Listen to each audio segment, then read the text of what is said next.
Pretend we're starting the show. Star Citizen. Hi, guys. Welcome to the mocap stage here in beautiful, sunny Los Angeles, California. We are doing things a little bit differently today. We had some technical difficulties in the regular format of the show. So we are here. We are backstage now. We are backstage in the area where we store a bunch of stuff. It's kind of like the opposite of the area where I do calling all devs. It's actually the exact mirror of the area that I do calling all devs. This our large mocap. We've done tours of it before. You can see it in some previous. Actually, if you watch the very first episode of RTV from this year, we did a whole day in my life thing where you could see that. Let's see. I'm going to try to. There we go. That's about as loud as I'm capable of making it. So, you mean, Jared, you can't hear you? You can hear me. Turn up the volume. But hi. So yeah. So as we said in last week's RTV with none other than Chris Roberts, we are doing some reshuffling of our video content. Things are going to be changing over the next couple weeks. We're going to be trying a couple new things. Yesterday's ATV was one of those things. I see people on Reddit and see people in Spectrum, and I see people in the Twitch chat right now trying to equate the short ATV to the holiday and stuff like that. It's not because of the holiday. We've been doing this for well over 5 years now. We know how to account for a day off in the middle of the week. It is exactly what Chris said it would be in RTV. We are breaking things apart. We are breaking things apart. We are going to be releasing things in individual segments. You saw Lore Makers go back out on Tuesday. It's no longer an ATV. Basically, nothing, at least for the time being. We're experimenting. We're going to try some new things. Nothing is actually, none of the featurettes, none of the big segments that we produce, which we're still producing, by the way, are bundled inside ATV. ATV is now a news program. ATV is now basically the project update and the hosting, which we've always had. And the project update is now being delivered by Chris and Sandy, as opposed to bothering Ricky and other developers who are busy, very, very busy doing their work. So things like Shipshape will be broken off into its own thing. Shipshape becomes its own thing. The featurettes, you know, like the behind-the-scenes stuff on stuff like quantum linking or mining or group system, whatever. Those are going to be their own videos. They'll be released. They'll be released on their own. Basically, we're doing all the same kinds of stuff, which is, I'm just repeating what we said last Friday for those who maybe didn't catch it because it was at the end of a very, very dense episode. So we're going to do it at the beginning of this episode. We're going to do all the same kinds of stuff. But we're going to present it in different ways. Shorter, more manageable format, things that people can pick up, watch, get their stuff, head out. But yeah, we're working on our next Shipshape right now, working on our next featurette right now. For RTV, RTV changes. RTV is going to have to change a little bit because RTV for this year has been a follow-up to ATV. You know, we do a big feature in ATV, and then we come back the next day for RTV and do a follow-up. As you might imagine, that's going to be a little difficult to do with these much shorter ATVs. So RTV is going to evolve again too, and we're still kind of figuring out what that's going to be.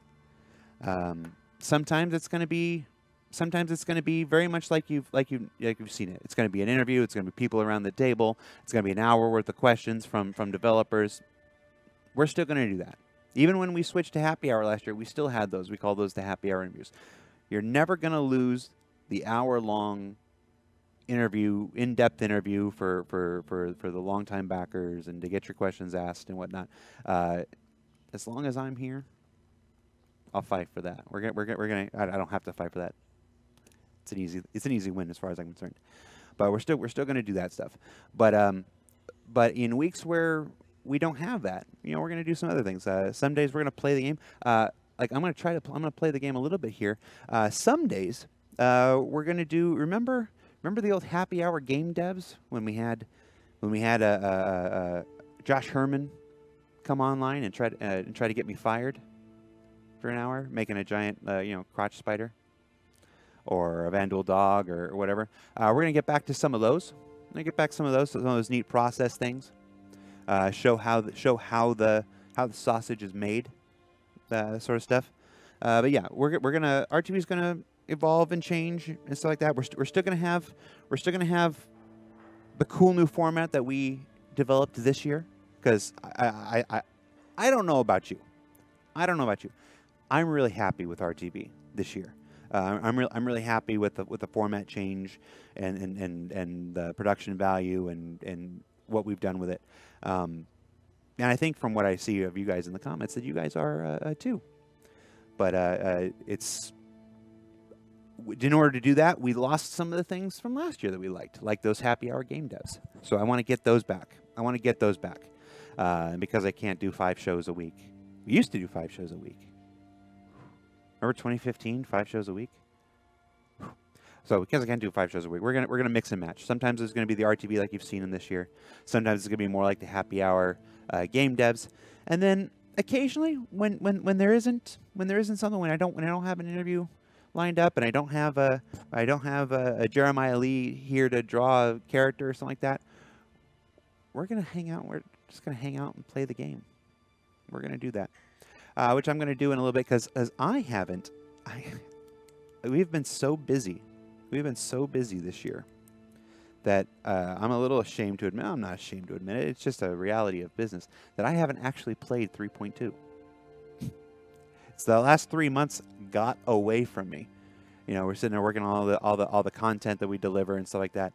That we sat there. I'm like, I haven't actually played, actually sat down and played 3.2. I've logged in. I've examined some stuff like that, but I haven't actually just played it. So we're gonna see if we're gonna do that. Oh yeah, we're gonna play it on live and whatnot. For those of you asking, what happened to Todd Papy? I'm looking at Todd Papy right now. He's there talking to JJ. He's there talking to JJ. Todd Papy will be here. Todd Papy's in LA. Todd Papy is one of my top 75 favorite people that I've ever called on Skype. So when he showed up the other day and it's like, dude, I'm here. I'm in the office. I'm like, we're gonna have you on. We're gonna do calling all Pappies. All right, well maybe that's the next calling all devs. You never know when inspiration's gonna strike. Todd, how you doing, man? How you doing? Why don't you here? Hold on. I have a seat for you here. You pull up a seat, and pull up a phone.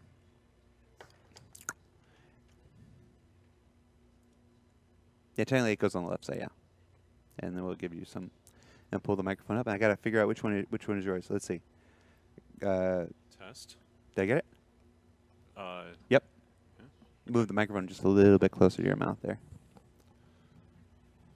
Oh, okay, come in. You can see our screen, so you want to kind of maybe come back. So we get to go. We just get to. Hold on. What if we do this one? What if we do this one? Hi, everybody. Does this one work? No. Hello. No. Oh. I don't know. You see more on my thing. It's one of the perils of shaving your beard. You shave your beard, and your jowls show up. So I'm not going to do the show like this. Yeah. Hi, how are you, Todd? You're not George Lucas yet. No. So. And I'm getting better. Getting better. Let's go back to the other camera. Hard to hear Todd. Keep talking, Todd. Test. 1, 2. 1, 2. Turkey neck. I don't think Todd's live. Mike is live.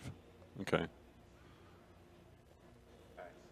Okay. There you go. His mic is live. I muted mine so that I would know for sure. Yes. How you doing, man? Not too bad. Not too bad. What are you actually doing in LA? Actually, we haven't actually got to hang out. When you showed up the other day, I was in the middle of dressing. Yeah. For a thing. Yes, you were. I was in. It's a long story we won't go into. But he was fully dressed. I was fully dressed. Yes. It wasn't like mid-shirt, mid-pants kind of thing. Yeah. No. But we were filming a thing that you guys haven't seen yet and whatever, so I was changing my clothes. Yeah. So, well, I'm here to sync with the LA guys. Obviously, Paul Rendell, and looking at 3-3 aspects, sync with Kirk and basically the teams that he's running. Sync with Josh and Sean on anything character related and kind of tech design or tech art aspects that we need from the teams. We'll go to Austin for a little bit. And that's right. You're going to Austin next week, huh? Yeah, sync with those guys, and then come back, and then go on vacation. Oh, you're getting to take your vacation here? Yeah. So, the wife and kids came over, and we'll go on vacation and be able to go see some family that we have up in Oregon, and I love Oregon. And relax. I haven't been to Oregon since like 2000. Can I actually pump my gas up there? I heard that now they've rescinded that law that made it mandatory for a full service, so you can actually do self-service now. Okay. Because I remember seeing my Twitter feed filled up with people like, I don't know how to pump gas. Why would they make me pump gas? He goes, that's terrible. It was really, really strange. The first time I went there, and I got out of the car, and it's like, and they came up and, what are you doing? It's yep. Like, I didn't know about this. Yep. So just because we do this every time, because everybody's show is somebody's first show. Who are you? Like, what is your role? Like, we started with the why are you here, but just in general and overall, what do you do for Star Citizen? I am Star Citizen's live game director. So that means that any of our releases and any releases that we do towards the persistent universe, I work with Aaron, Chris, Tony, and the teams to make sure that it's heading in the right direction and it's going to be getting us the minimal viable product for that first release, or when we switch over from alpha to beta, and then eventually ship, and then just do updates from there. So my job is just to make sure that's heading in the right direction, and obviously because Chris is so busy running the project as well as running the company, and he's usually here in LA.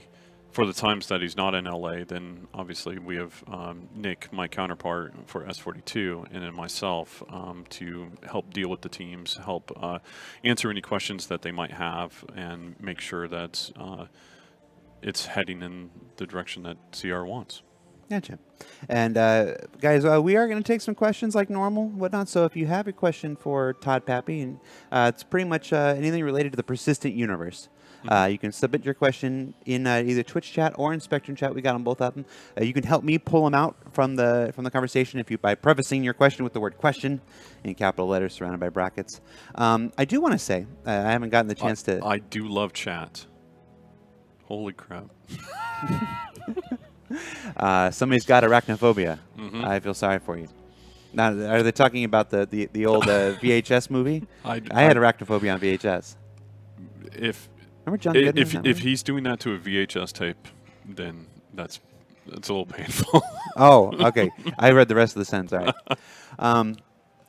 right. One of the things I want to say, I haven't gotten to thank Todd properly. Calling All Devs. Calling All Devs, our new show that's on Monday, where we get to call people and get you the answers to your most burning questions directly, would not be possible without this guy. This is the guy that I email every week and say, here are my questions, and he sends me off to different directions. He sends me out, go to this person, go to this person, go to this person, and then he gives me the answers. So when I go to this person, I can check their math and whatnot. And then when they don't match up, we have to follow up and figure out the stuff. Yeah. You're going to see on this Monday's Calling All Devs, you're going to see a take two with Luke Presley. We actually tried to get Luke Presley in last week, but we had a 30-minute discussion without recording a moment of it. Because we were trying to work out what the answer would be, and we got into exploring the idea. And it's actually something I need to talk about. Okay. But yeah, it's great, and it wouldn't be possible without guys like Todd. So he made that show possible. So. And what color is my answers? Pink, which is always funny. The Papy pink. Yes. Yeah. Oh, is that what it's for? Papy pink. It was.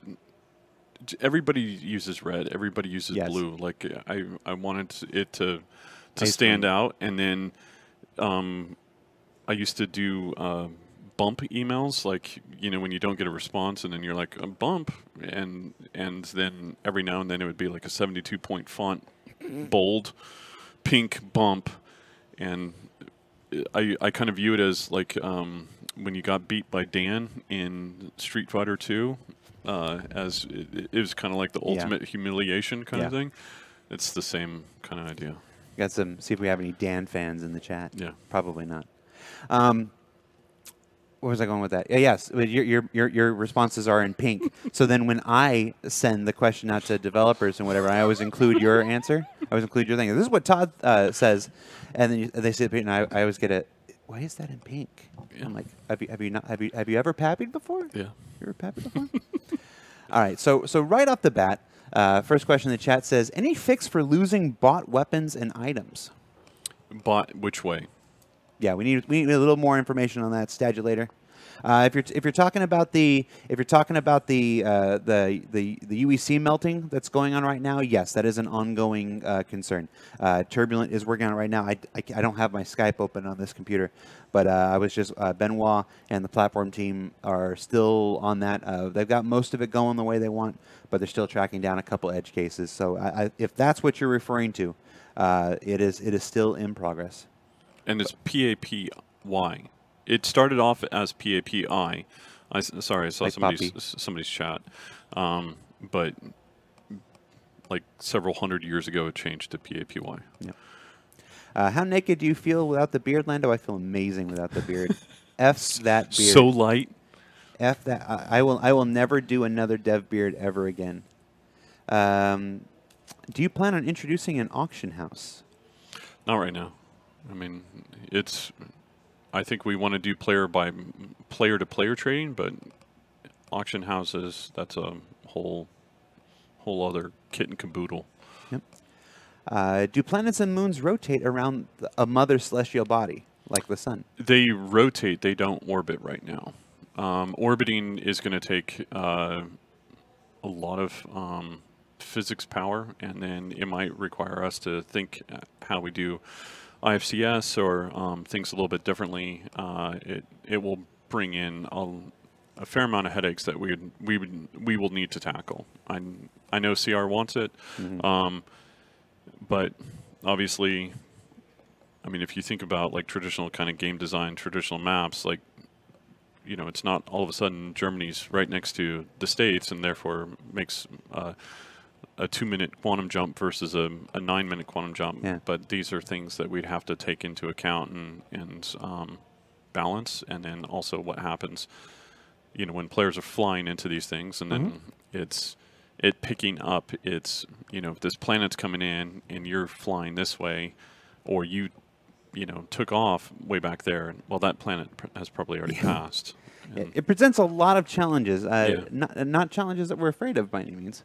No, it's a lot of technical challenges. I mean, NASA's been dealing with this for quite a while, and eventually we will. Yep. All right, let's see. When will we see an idea of the 300 rework? Or oh, wait.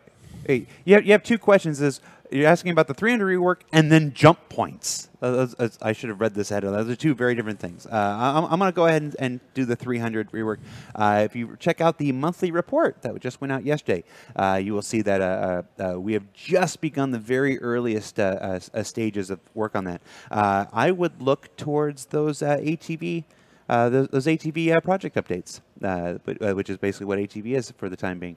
I would look to there. You're not going to see it in the next week or two. I mean, they're just starting stuff. But as the time goes on in the next couple months, that's probably the place you're going to see it. And then eventually, when the time is right, a fully fledged ship shape. Okay.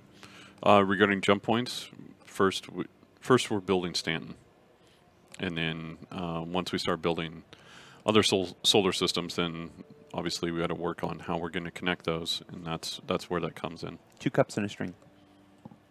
Totally. That will totally work. It's essentially what a jump point is, right? Yeah. 2 cups and a string. I probably oversimplified that. Let's see. Hi. how will you handle popular hubs as far as the ATC goes? Well, I think at least in, let's say, Loreville, we have the support system to we have what we call a spaceport associated with it, and then at that point in time, your turnaround time and the amount of time that it takes for you to get into your ship and get out of the hangar, you have a certain amount of time to do that, and then if you don't, then there's some sort of penalty. You know, whether you get kicked to the back of the queue, despawns, your ship gets despawned, somebody else spawns in there, and then takes off. But as far as, let's say it was Alisar, and Alisar all of a sudden becomes the hot pocket that everybody wants to go to. Hot pocket. Exactly. Then for us, there's a certain amount of like docking fees or landing fees that would be associated with that, and based off the popularity, then that's kind of how we'll deal with it. Who has the sexiest eyes? Todd. It's not even a question. I legitimately got lost in Todd's eyes the very first time we interviewed each other. Yeah, I legitimately, like right in the middle of the interview, and you just stopped talking. I was just like, oh shit. There was at a different company, I was going around meeting all the developers, and one of the guys stopped me like 30 seconds into my kind of talk with him, or one-on-one talk, and he's like, "I'm sorry, I can't look at you." And I said, "Why?" And he's like, "You have woman's eyes." There was a big cultural and language difference, and yeah, I went home and told my wife about that, and I've never lived that one down. So. And I don't know what woman's eyes means. I don't know either. You're involved in the ship process, obviously. Yeah. We've been introducing a lot of entry-level profession ships lately.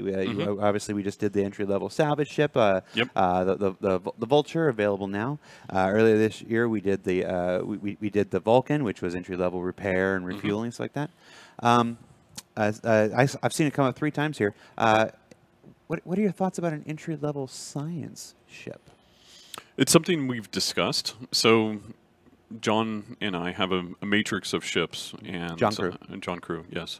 We have a matrix of ships, and you know, we go through and we talk about it, and different ideas, different things that we feel would help fill out, you know, that matrix, and whether that be a starter, mid-level, in-game kind of ship. And Chris firmly believes we don't need a starter ship for everything. We don't need a mid-game ship for everything. We don't need an in-game ship for everything. So it really just depends on, you know, our interests at the time, what kind of role it's going to play. Because I think with our ships, at least I push for very, very hard theming. These are our heroes, you know, in the game. Just like Millennium Falcon is a hero in Star Wars kind of thing. So for us, we just want to make sure that it has a role, it fits a purpose, it fits that theme, so then everybody, you know, kind of gets it, you know, and understands what the gameplay will be about with that thing. Gotcha. So where did we end up with it? Yeah, it's a neat idea. I couldn't tell you anything like an ETA or anything. No. Let's see. Any chance to have the Twitch channel host streamers while the channel is not live? We actually used to do that. We used to do that last year. It's possible it might come back. I'll put it on a list and we'll look into it. Any progress on exploration gameplay? I think we need more of the universe to explore before you have gameplay for it. Yeah, but yes and no. Meaning, I truly think that we could do exploration gameplay in like finding things right now. And obviously, yes, we need to have a bigger playfield, but even now our playfield is bigger than fair enough any other game. But first things first is scanning. So and getting the ping, getting that short range scanning, and then from there talking about how we're going to do long range scanning, and then even with our probability cubes, being able to sit down and say, okay, if I'm here and then I want to scan this way, I open up my lens and I'm looking that way. What are different things in the probability cubes that are in front of me that will show up? And so those are discussions that Tony and I have had, but there's nothing from a tech standpoint that we've been able to put in yet. Yeah. But we need a full team to do that and to realize that. And but that one to me is kind of like resource gathering as well as transit or transportation, meaning freight, people, or data. Like those to me are very basic careers that I feel that we need in the game. Yeah, I actually I want to talk to you separately about people transport. Like I've got systems design ideas. Okay. I just want to see dread go in his eyes.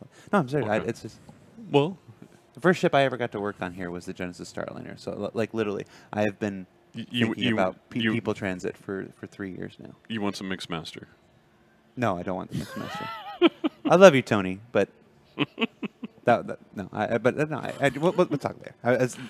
Literally, when I go home, Toast has to listen to me talk about how cool people transport would be, and like I don't know. Are you thinking like Fifth Element, or are you thinking like where you get to like roll into beds and then they go to sleep and you do that, or is it like Transport Now where I just flew from 11 hours? Yeah, I mean like picking up people as though they were cargo. But it's cargo that can interact. It's cargo that can have story. It's cargo that can. It's like while you're transporting these people, they can give you new missions and stuff like. It's breadcrumbing. Yeah. Okay. Basically, it's like interactive cargo with personality. Okay. Is how I see it. I can understand that. I'll pitch you later. Sorry. It's a thing. I've been thinking about it for 3 years. Let's see. I'm going to go ahead and, guys, I see a couple questions about jump points. I'm going to go ahead and say that we have the public roadmap right now where you can see our entire development slate for a year out, and jump points is not on that. When we start to get past that point, we start to get in the realm of speculation and intention, and it would be cool to consider this and stuff, but we're not going to have much in the way of hard answers for that kind of stuff. Even 3-4. I mean, 3-4, 3-5, 3-6. Like, depending on the team's velocity and trajectory, there's changes that happen to those based off of us either not finishing a feature or the feature needs more polish, or we came up with an idea of how we can make that feature better, or even CRs like, look, this is the highest priority for the company now. Like object container streaming, so therefore that's going to have knock-on effects on things. So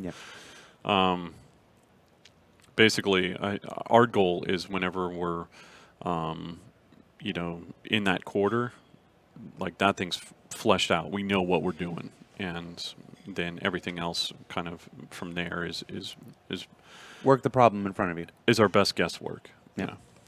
And that's the nature of game development. I mean, it's a lot of people. There's a misperception out there that all the answers are figured out ahead of time. Because that's how construction works. You have to plot out every single intricate element and blueprints and everything before you send guys to a crew to a site and start building. Right, but there's still building issues that people come up against, and I mean, in Frankfurt, or in all of Germany, they still find bombs. That's true. That they got to go and dispose of and deal with that stuff. What are you doing? Hi, Sean. Hi, Sean Tracy. How are you? Hold on. Let me go to the other camera. What are you doing here? What's going on? He's lurking. Here, put that on there. I'm supposed to be playing, but I've been so enraptured with Todd, I haven't been playing. He's been. How are you? Oh, we're still in the demo section. Yeah, literally. This is as far as I've gotten. We've been playing. I'm gonna play. Oh, yeah, we're gonna let you play here. Let me switch to a different camera there. We're gonna play there, and then we turn those on. There we go. All right. So let's see. You play. Let's see the whole C status. I'm gonna go ahead and tell you it's still on hold for the time being. There's just a lot of dependencies. They have to figure out how to have the full unfurl thing. And honestly, it carries so much cargo and whatnot. We need we need some additional work on just cargo in general before we introduce something that can basically slaughter the entire economy if you're not careful. So yeah, it's got a pin in it for the moment. Well, the other thing that needs to happen is right now we have our cargo works off of one SEU, and obviously for the whole series we need the ability to have the larger SEU. Just from a frame rate standpoint, it's going to. Why do you have 4 freelancers? Why wouldn't I have 4 freelancers? Okay. I'm gonna mine. All right. What have you been working on, Sean? All kinds of stuff. We got a lot of visitors this week, so it's been good. We've got some graphics programmers in here, so we're looking at hair, which is fun. We're looking at some cloth stuff. We're looking at all kinds of little bits of R&D here and there. Yeah, we've also got the lead tech animators over here, so we're talking we're talking worms, we're talking big worms, small worms. Worms? Crazy. Don't even. I know how much Todd loves them. Loves them. You didn't like the sandworm? I like the sandworm. I didn't like the timing that it happened in. And the implication it makes, which is Tremors. Oh. Stanley Rocks. It's a fine movie, Sean. Yeah. You know, there was a new one. It's amazing. It's as amazing as you'd expect. Okay. We see this question come up quite a bit. So any new info on how IFCS is going to change going forward? It's going to continue to develop and iterate just as it always had. Our own David Coulson has taken over work from John Pridgett. John Pridgett has been training him for the last couple, I think it was last couple months actually. So it's been a handoff. It's been yeah, maybe to add a little bit to that, like the tools they develop now for IFCS, like in the newer systems, are so much better. And better in terms of like the iteration speed. So David Coulson and his team have set up the in-editor sort of thruster tweaking. So basically, they can really sit there and iterate super fast on the actual thruster tweaking.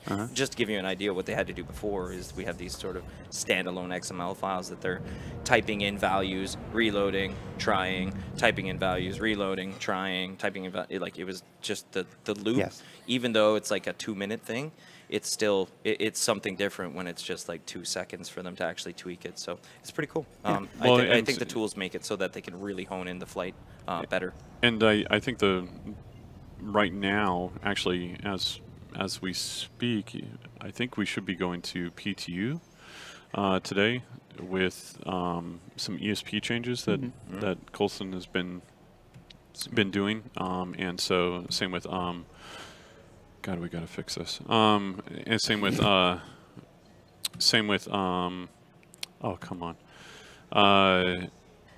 Same with Andrew Nicholson.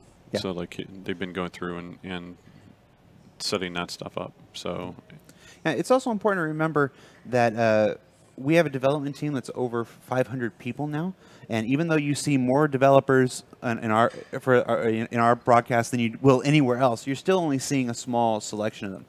It tends to build the perception that these are the only people that work on these things, or these are the most important people that work on these things.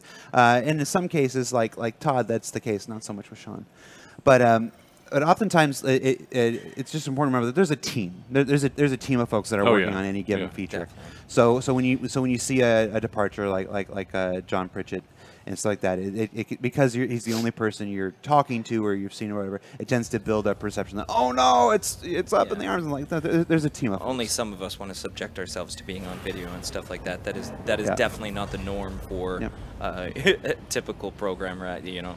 To get Nichols Schultz or something like this on video would be just an amazing feat. But yeah, I mean, some of us are more comfortable than others going up on video and getting subjected to the chat role of either Twitch or YouTube or to a lesser. I got a follow-up question to your hair thing. Afro? My hair thing. Yeah, we have afros. They're already there. I mean, they're already in the character grader, I thought. Or it's a. I probably should. Maybe meant for you. Afro. For me, yeah, no, there's no chance. No chance. That ship sailed 20 years ago. Let's see. How is bind culling coming along? That's a good question. Have to ask the network guys. Yeah, we don't. Fortunately, we don't have the personnel here to answer that question. Let's see. Oh, they're working on it all the time. Yeah. I mean, yeah, the big stuff coming up, man, is object container streaming, bind culling. Yep. I'm gonna refer to you to last week's RTB, and had Chris Roberts on there. He talks a lot about 3.3 and object container streaming and what's necessary for it. I love this. Somebody's delivered you a chair. Cool. If you want a chair. Oh wow. Yeah, sure. Oh, thank you so much. Yeah, my belly's just hanging in the shot. That's the problem. This is we were talking about that yesterday. Yeah. Yes.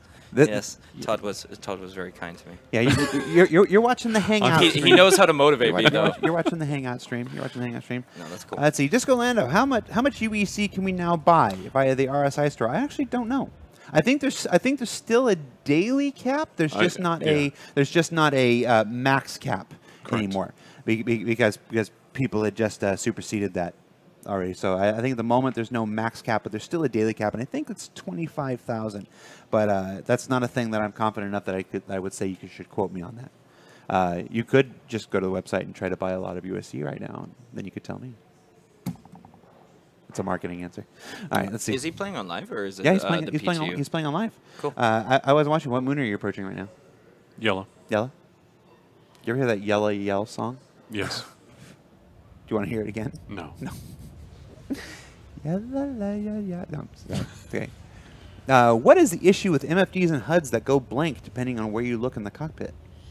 That go blank. Well, that go blank based off of you looking in the cockpit. That's a new one. I know, like when they become basically unreadable when you look at bright.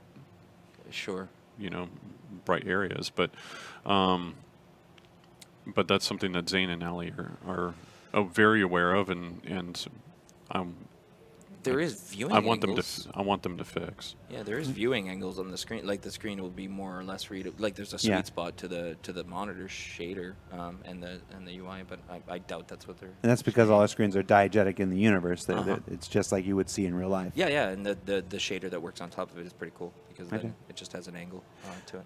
Does anybody at CIG actually use HOTAS or dual sticks? Yes. Mostly it's QA. QA. They clutter the desks. That's really what it is. problem. That's really what it is. It's just desk clutter. It's exactly. And I need my coffee. I need my Facebook on the phone. And I need So I've some of the system right designers also do. Yeah. But a lot of QA though. Yeah. Absolutely does. Yep.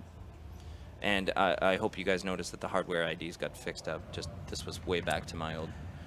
That was a big one. Quietly chase that one down. Yes, the HOTASs are now linked to the Windows IDs and not they're not linked to the hardware ID and not the Windows. ID, not the Windows ID. I remember that coming up, and I chased that down a little bit because I felt bad because I gave kind of a non-answer to it. Yeah, but no, that's one of those neat instances of a direct correlation between RTV and actually affecting the development process. Yeah, I keep teasing QA a little bit about me finding bugs on Reddit. Before I see them internally, and usually they exist. It's just like listed as something else or whatever. How would you pronounce that, Todd? Guinness? I have no clue. Guinness? I would say nice. Nice. That's a nice deposit. It's a nice deposit. So, Todd, this is obviously tier 0 implementation of mining. This isn't all it's ever going to be or whatever. But are you happy with it? I'm very happy with what the team did, and the team on this one was like the core team was very, very small, but obviously they got support throughout the company from graphics, from scanning. This was definitely a group effort. And sorry, I'm a little bit slow on mining. I take my time. You don't want I've seen prospectors explode and go barreling across the surface. That's half the fun. I love to watch the co-op mining. That was a neat thing. That was really cool. I was actually talking to Chris about that. I'll tell you, honest to God, right before RTV last week, I said one of the coolest things I've seen is I saw 3 people go and mine the same rock together, and he was like, "Did it work?" And it's like, awesome. yes, and that's what's awesome about building these game systems. Instead of building a result. You're building the game systems and let the players Given the tools, yeah. giving them the tools to do sandbox. emergent gameplay. Verse box even. Oh, Yeah. come on.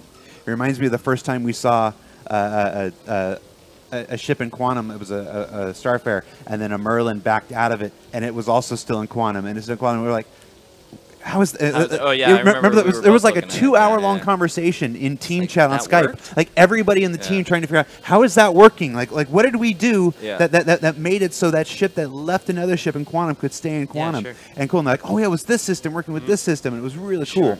And that's what's awesome about making these emergent systems. Somebody asked about the face over IP stuff. Oh, here I'm. Oh. It's gonna blow. So Oh. I'm gonna blow. yeah, we'll go to a different one. Versus ruining my ship. All right, somebody asked about face over IP. Yeah. All right, nuke 'em, Rico. Do you? Yeah, the face over IP stuff. So just so everybody's aware, it's intrinsically linked to voice over IP.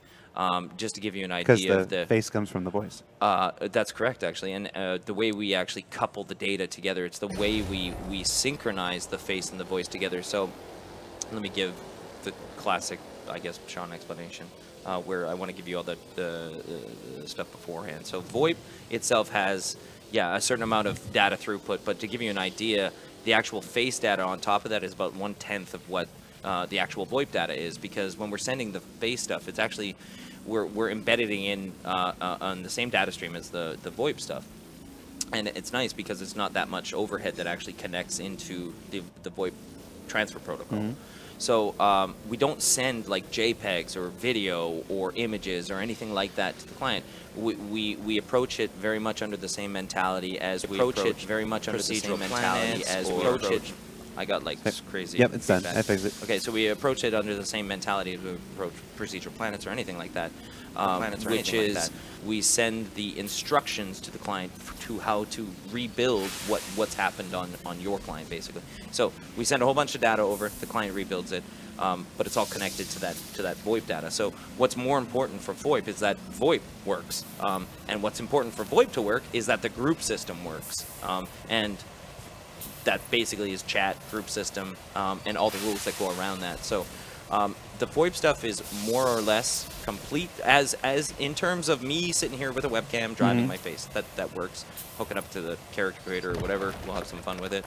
But we're just waiting on some group system stuff, which is happening for this release. So as group and VoIP comes online, VoIP comes in with it at the same time. I went to AT&T Shape, which was a expo held at the Warner Brothers Studios about 3 or 4 weeks ago, and Faceware was there. Faceware was there, and they had the demo going there, and it was cool. The CitizenCon one. Yeah. Where you're in the bar. And we're in the bar. around. Yeah, but it was cool to watch other people, not Star Citizens in any way, shape, or form, sit there and just be amazed and yeah, it's how cool. well And there's new stuff coming up right now. Like I'm getting a new build from Faceware shortly later this month, and one of the big things that they solved was the calibration issue. So the calibration issue, what I'm talking about, is you have to manually calibrate. So that means you've got to stop for a frame, look to the center of the screen and hit a button to calibrate yourself to the neutral. So they're bringing online this new system that auto-calibrates. So basically, you set up your calibration once, you just say calibrate, and as you're talking, it's going to find your neutral, and then it's going to map that to the face. So this was kind of the biggest quality problem that we ever had, because you could lose your calibration as you were sitting there talking. If you lost your face and then came back in, sometimes the neutral wasn't the same. So this is a super nice thing that'll come in before it actually rolls out to the player. So again, auto calibration, but the next step is just having some good settings and these kind of things. But I don't want to beat that to death too bad. But are people going to find ways to get them to say calibrate? So what do you mean? Say the word? Yeah, so it fucks up. Calibrate. And you could calibrate yourself, like cross your eyes and do like a silly face or something like that, and calibrate yourself to that. So that's why it's nice to have the auto calibration, because then we don't have to rely on, the neutral state Like of a the wrecking face. ball? I was going to stick my tongue out, but I saw an interesting question. He goes, obviously, we're about to introduce one about like tomorrow, but soon we're going to introduce component degradation for ships and stuff. And they were asking how that's going to work with Vanduul ships, because there's a number of player-owned Vanduul ships. And I got the answer for you. Asperia. Remember that the Vandal Glaive and the Vandal Blade are not true, authentic Vandal ships. They are Asperia reproductions of those ships. You know, the Asperia, it's like Jurassic Park. It's not like they're not natural dinosaurs. They're genetically modified dinosaurs. So Asperia, who are manufacturing these ships, they can manufacture the parts. And whereas the Scythe is the genuine article. The Scythe is the genuine article, and that's why it was sold. It was provided once and never provided again, kind of like that. One must imagine that Asperia, being in the business of creating replica Vandal components, could provide components for it as well. And and if that's not the answer, I'm gonna go back to Dave Haddock and tell him that should be the answer. Yeah, somebody asked about are facial expressions going to change the way the NPCs react to you? Nope, not right now. And I'm not sure that would be the greatest idea. What I'd like to see is that the NPCs have an idea where you're looking, which could totally be done because we've got the pupil tracking. I always thought it'd be a funny demo to have, you know, possibly a female standing there, you're sitting there talking to her, and if she detected your eyes were drifting south a little bit, she would just, you know, explain, my eyes are up here. You know, it would have a really interesting immersion factor, I think, if you had to think twice about how you're looking at your NPCs or whatever. But yeah, we can know where your eyes are looking. And I would love it if we can get the floating reticule actually mapped to the where you're looking. So like this, the floating crosshair. Yeah. If we can map that to the pupils, but it sounds better than it actually is because I've tried it a little bit. The problem is you look around a lot, and sometimes you don't want to look exactly where you're clicking. A lot of the times gamers we're too fast. We just look around very quickly and then click, click, click, click, click. So I don't know. We're trying it out, but it doesn't feel right now. So Todd, a question came in. We covered this on Calling All Devs a little bit, but I've seen it 3 times already. What about changing the colors of the HUD? You know, giving the player customization options as far as the color, or adding a drop shadow to certain things, or. So, well, I mean, right now, I think we have a decent first pass on everything. First pass. Mm-hmm. The things that we're missing are basically the kiosks where you can actually rent ships, the rec front end where you can rent ships that way, the FPS map, so that being a 3D map versus the map that's currently in there, and then from there we have a laundry list of improvements that we want to do, and I view those improvements as higher priority. Yeah. Like I mean, I want to make sure that the HUD's legible. I want to make sure that the HUD is. Before we give them all the colors and stuff. Yeah, that, you know, star maps working the way that we want it to work. The MFDs are actually working the way that we want them to work, and very, very useful before we can make it. From a troubleshooting standpoint, while you're developing, you also don't want to necessarily introduce a bunch of variables that your testing community can then start messing around, because if they say, oh, like the question before, like the HUD disappeared or whatnot, if we introduce the ability to change the color or change the way it displays, now we don't know where the source of that issue is. I mean, fun fact is that the original all the original implementation of this, actually, that was all exposed for the designers in DataForge. They could change it at runtime even, actually.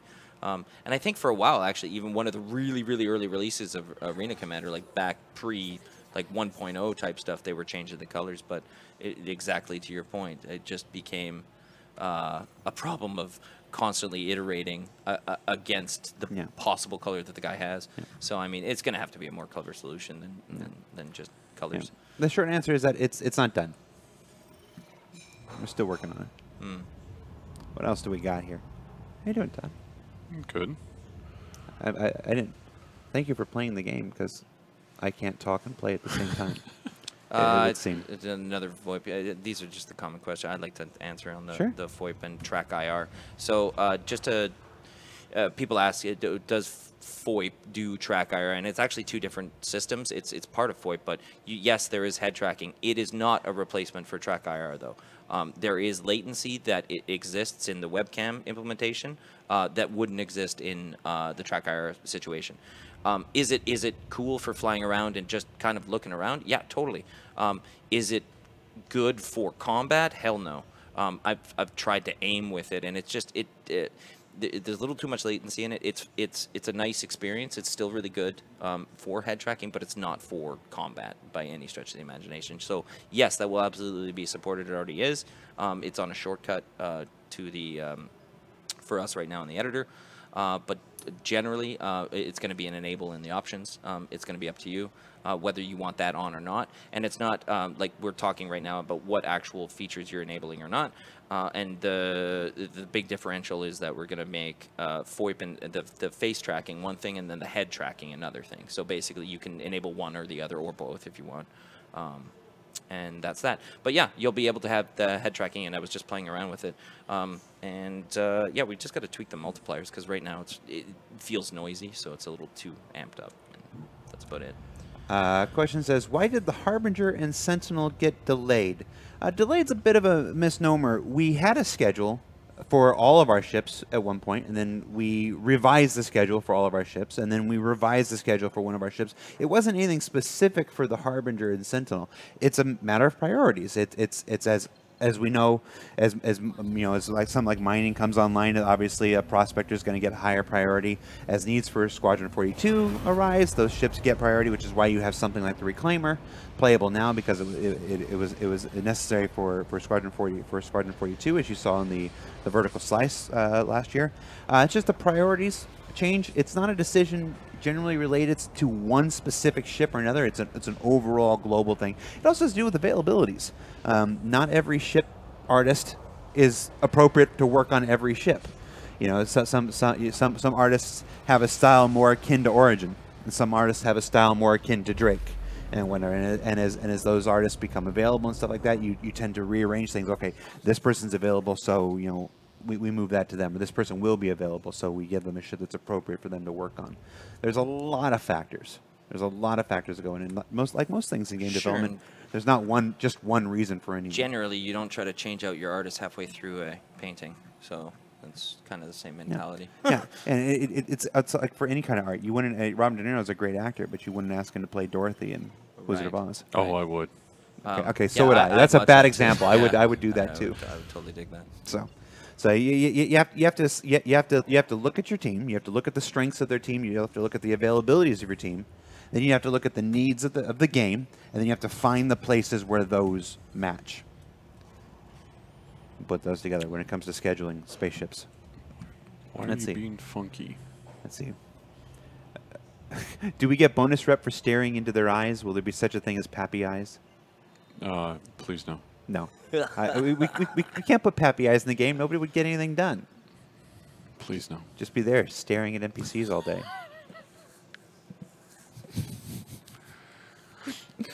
I gently hate you. Gently. I have to work harder. Somebody was asking if quantum linking is in. Of course it's in. Yeah, quantum linking's in. The live game, right? We're just not playing with any friends right now. So. Is it going to go through the asteroids? No. No. Rager. No, it's not. Yeah, nice. That was cool looking. I love the quantum splines. I think it's super cool. Do we have an estimate for when we'll see kiosk item images show up? At the moment, there's no preview. The RTT, Hugo is currently working on it, and that to me is one of the main factors for 3.2.1. Gotcha. Yeah, that was yeah. And some other gyro stabilization and some other turret fixes. I don't think turrets will be implemented fully the way that we want them to be, but those are kind of the two big things for Chris and I on. So, any updates on hangars worth mentioning? What kind of hangars? Player hangars. Player hangars. Player hangars. A lot of them are legacy art, and so the upkeep of those is a pain. The other thing is that we've got the transit system that's currently being worked on. So that's going to be a big thing that we need to get done, and then that will actually help our elevators, and just elevator setups right now for the guys is extremely painful, and so we want to make sure that we can actually do those first, and then once we get that done, then we've gone through and rebuilt modular hangar setups and stuff like that. So now that's kind of one of the first passes. Okay. Hi, Mark. Hey, How you how's doing? it going? Slide over this way so we see in the little screen there. There we go. There we Mr. go. Abent. How you doing? Pretty good. Drinking some coffee. Drinking some coffee? I don't see you. What time did you get in It's this over morning? This morning? Yeah. This time I came in at normal time. What's a normal time for Mark Avon? I came in at 9:30 today. Oh my, that is I- super late. That's super not late. Yeah. for you. Yesterday I came in at like what 5:30. Yeah. Yeah. No, it was 5. You picked me up at 5. But got to the office by 5:30. Yeah. Yeah. Yeah. No, I towards the end of the week, I'm in here at like 7 o'clock in the morning because I got to do this calling all devs calls with developers who are in the UK and whatnot, and Or you're always Germany. in here. Yeah, or Germany. Yeah, yeah. Of course, that goes back to our days in Santa Monica. There'd be times I'd get in at 6 o'clock in the morning. You'd be just in time to watch you unlocking the doors. And I just wave, hey, Like, how's it going? there's Mark Avon. That's how I met Mark. It was early in the morning. I love morning times. Yep. So we are just about wrapping up. We're going to take a couple. A few more questions. While you're here, though, I think this is probably a good time to mention. As we talked about last week, with our changes to our show programs, the way we were breaking things out. Smaller and more digestible pieces. Most times you wouldn't know it by looking at this show, but this show's on Twitch. It's different. We are for the foreseeable future. There's no time limit on this. I'm not going to say it's forever. While everybody's making a focus on object container streaming for 3.3, everybody's making a focus on Hurston and 4 brand new moons for 3.3, and then all the wealth of features. We are putting Bug Smashers on hiatus for the foreseeable future. So that I have the grim duty of being here to announce that to the world. And is there anything you want to add about that? It was a fun ride. Move the mic closer to your mouth. There we go. Sean Tracy's head is bigger than mine, so I had to shrink it down. But yeah, had a fun ride with that. When we were a smaller studio, I was just a little lad. So I was able to get some time to show the world the amazing bugs that we've had. Whoa. But nowadays, as kept getting promoted and promoted and promoted and promoted, I'm now a lead gameplay programmer, and my time is it's hard to get some time to do these videos now that I have to lead a team. Yep. So hopefully maybe in the future, who knows, but for now I just don't have the time as I did before. I'll miss it. I loved it. Yeah. And the videos will still be up there, so yeah, it's important to remember. It's important to remember that we are a we're a game company and not a video company. It sometimes gets lost by the sheer volume of video content that we put out. But it's very important that the dog wag the tail and not the other way around. We want to make compelling video content for you. That's literally my job. I've been content manager for a year and a half now. I've been in charge. I've been on the videos for 3 years now. We want to make the most compelling and interesting video content for you. But at the same time, it can't ever negatively impact the development of our game. It's always a delicate balance. And yes, over the next 3 months, as many of you have figured out, we've got 3.3 coming. We've got CitizenCon coming, October 10th. Just as we need our guy, and 3.3 is the biggest. It's intended to be, as Chris said last week, the biggest patch of our year. So as everybody's got to hunker down and focus on that, we need to make some adjustments to our video content. So we're gonna put a pin in Bug Smashers. I don't think it's the last one you'll ever see. I don't think that's the case. It's But just on hold for now. yeah, but I can't tell you when you're going to see it again. We're going to restructure our video content a bit.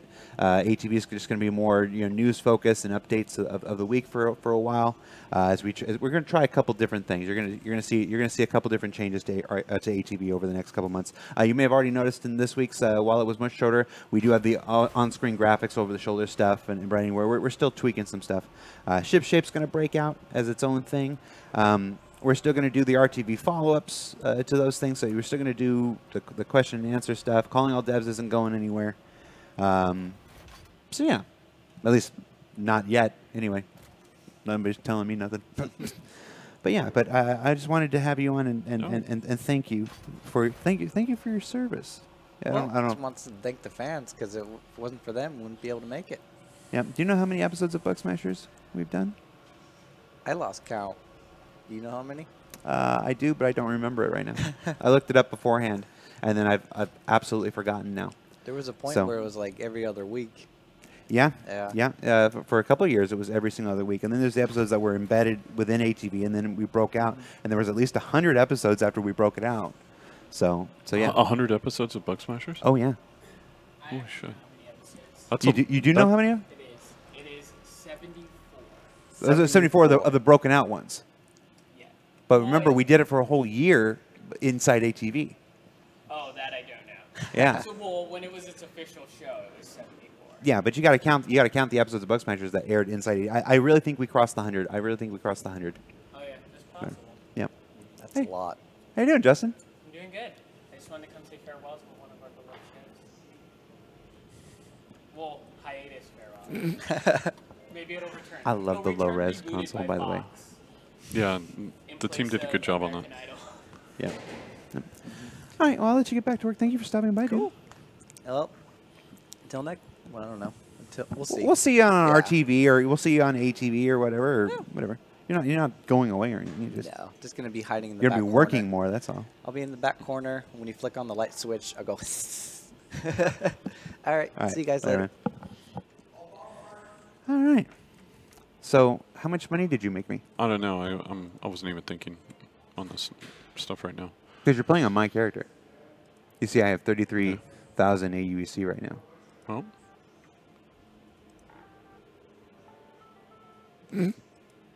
I love this UI so much. It's the sounds too. yeah. It's the sounds. So, all right, Todd. Well, I made you enough to last maybe a minute. Well, it's more productive than I would have been. We have some kinks in the system to work out. I have to learn how to talk and actually control the thing at the same time. It's a skill that real streamers have. And, Oh, yeah. I do not possess it. I can't. I do not possess it. I have brain farts all the way through. So thank you so much, Todd, for taking your time to be here on the show with us this week. You're welcome. Thank you for offering. Yeah. It's not often that the people they offer. I usually have to ask, but Todd offered. Todd's a good one. I like Todd. Well, I like to be here for the community as well, so be able to answer any questions. Let's see. Let's see. The housekeeping before we let you go.